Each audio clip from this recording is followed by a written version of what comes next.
Salut les photographes et les amis de la photographie, bonjour. Aujourd'hui nous allons aborder un tout petit sujet. Je sais qu'il y a une petite confusion souvent entre deux notions qui sont celles du gris neutre et celle du gris moyen.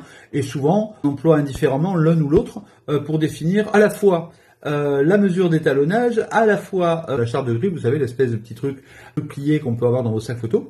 Et donc, on emploie un petit peu, on ne sait pas, gris neutre, gris moyen, dans la tête des gens, neutre, moyen, en gros, voilà, c'est au milieu, donc on ne sait pas trop comment employer, donc en réalité, le gris neutre n'est pas le gris moyen, et le gris moyen n'est pas le gris neutre. Alors, premièrement, le gris moyen, c'est quoi ?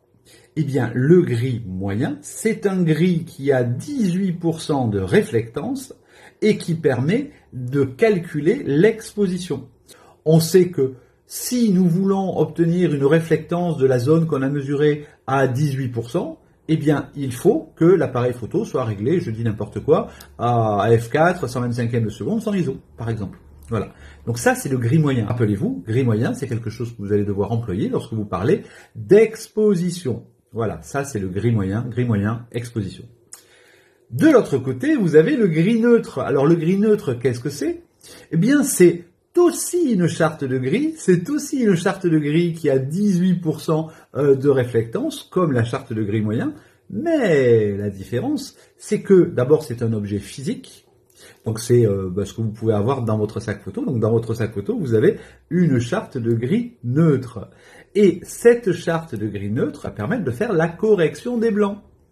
Elle va permettre de faire la correction des blancs, c'est-à-dire que lorsque l'appareil photo qui est calibré pour ça, ou votre logiciel de développement, de dématrissage, qui est aussi calibré pour ça, va repérer cette zone, la zone de la charte de gris neutre, qu'est-ce qu'il va faire ? Eh bien, il va regarder quelle est la réflectance du rouge, quelle est la réflectance du vert, quelle est la réflectance du bleu, puisque dans cette charte de gris neutre, nous avons à l'intérieur 33,33% de rouge, 33,33% de bleu et 33,33% de vert. Eh bien, l'appareil sait corriger et dire, voilà, la température c'est 5000 Kelvin, 8000 Kelvin, 3000 Kelvin.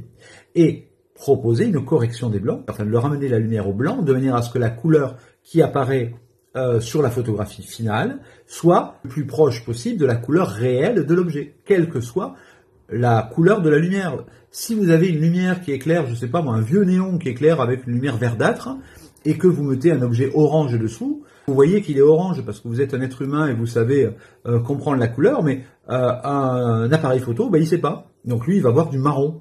Lui expliquer que en fait, c'est pas marron, c'est orange, et il va falloir calculer la couleur de la lumière et donc calibrer la couleur de la lumière, et on le fait par le biais de la charte de gris neutre. Alors la charte de gris neutre, c'est ce que vous avez. Si vous devez retenir qu'une chose, c'est gris moyen, c'est l'exposition, c'est la mesure de la lumière. Gris neutre, c'est la correction des blancs. Voilà. Si vous vous rappelez que de ça, déjà, cette petite vidéo aura été utile. J'aurai eu un rôle dans vos progrès photographiques. Les amis, voilà, j'espère que ça vous a intéressé, que ça vous a appris des petites choses. Alors, toujours pareil, ce sont des petits flashs que je fais avec mon téléphone portable dans mon bureau ou dans mon studio quand j'ai 5 minutes entre deux shootings ou entre deux clients. Donc, je lis pas de notes et je vous raconte les choses au fur et à mesure qu'elles viennent, et au fur et à mesure des petites notes que j'ai notées dans mon agenda en disant, tiens, il faudrait que tu leur parles de ça, ou que je réponde à vos questions. Donc, m'en voulez pas, parfois c'est pas d'une précision absolue, mais le but de ces vidéos, ça n'est pas de vous donner des informations d'une précision absolue. Si vous voulez des choses très précises, très claires, vous lisez mes livres, ou bien vous allez sur ma plateforme de formation, où je vous explique tout vraiment en détail, avec des chiffres, des statistiques, des tableaux, tous les trucs qui vous seront nécessaires si vous voulez vraiment approfondir. Là, les Sakura Flash, c'est des petits moments partagés avec vous, le matin souvent, et voilà, et puis j'espère que ça vous a intéressé. Un petit like pour faire monter l'algorithme, s'il vous plaît, et puis en attendant, les amis, soyez heureux, faites des photos. Ciao!